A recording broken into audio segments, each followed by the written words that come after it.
Logika keempat supaya kita iman dan tambah kuat imannya adalah logika yang mudah dicerna oleh kebanyakan orang atau yang bisa diindra.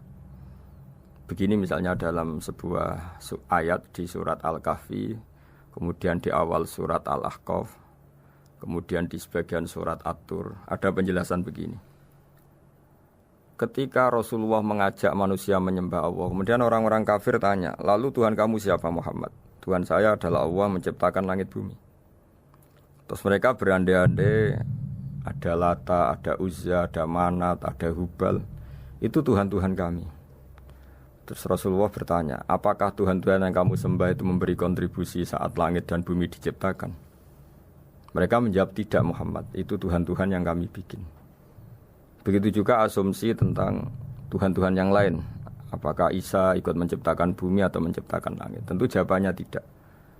Karena Isa lahir di bumi, orang tahu tanggal lahirnya, tahu tahunnya, dan sebelum ada Isa juga sudah ada bumi. Sehingga untuk menetapkan tauhid, berkali-kali Quran tanya, Amman khalaqas samawati wal ardo, siapa sih yang menciptakan langit bumi? Siapa sih yang menurunkan air dari langit? Siapa yang mengatur ini, itu, ini, itu? Akhirnya mereka menjawab, itu semua Allah Muhammad. Begitu juga kemungkinan setan misalnya. Setan itu fisik atau makhluk atau apa saja yang tidak kita lihat. Kemudian setan itu lewat rayuannya, lewat tipu dayanya ingin disembah. Kata Allah menjelaskan ini, ma asyadtuhum khalqas samawati wal ardi wala khalqa anfusihim. Kamu tidak perlu takut sama setan atau apalagi menuhankan setan. Setan itu tidak yang punya reputasi menciptakan langit dan bumi. Bahkan setan tidak bisa menciptakan dirinya sendiri. Ini menjadi pengetahuan bagi kita betapa bagi pakar-pakar tauhid, ahli tauhid, ketika setan nyatanya diusir dari surga, itu pun versi mereka.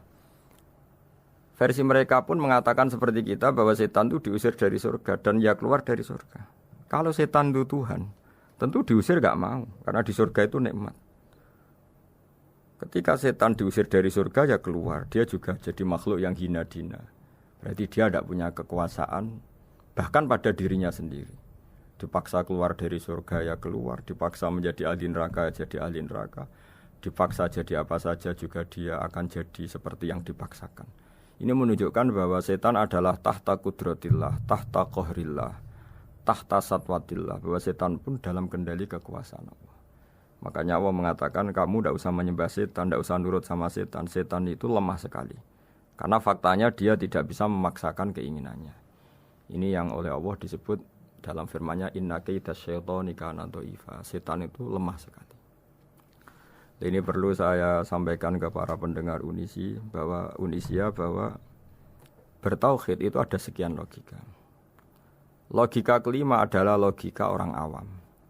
Awam sekali. Suatu saat ada perdebatan antara Abul Hasan al-Asy'ari. Abul Hasan al-Asy'ari ini tokoh ahli sunnah paling populer dalam ilmu logika. Dia mengatakan orang menemukan Tuhan itu harus lewat logika yang cermat. Tidak boleh taklid, hanya ikut-ikutan. Dia harus menemukan satu argumentasi bahwa Tuhan atau pencipta langit itu ada.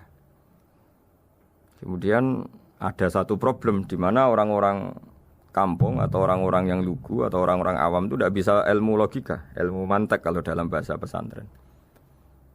Kata Abu Mansur, kata Abul Hasan al-Asy'ari, itu masih mungkin. Walhasil para ulama ini meneliti ke orang-orang yang lugu, yang di kampung, yang petani, yang lugu sekali. Apa yang mereka temukan? Ternyata mereka punya cara logikanya sendiri untuk menemukan Tuhan, Sang Pencipta.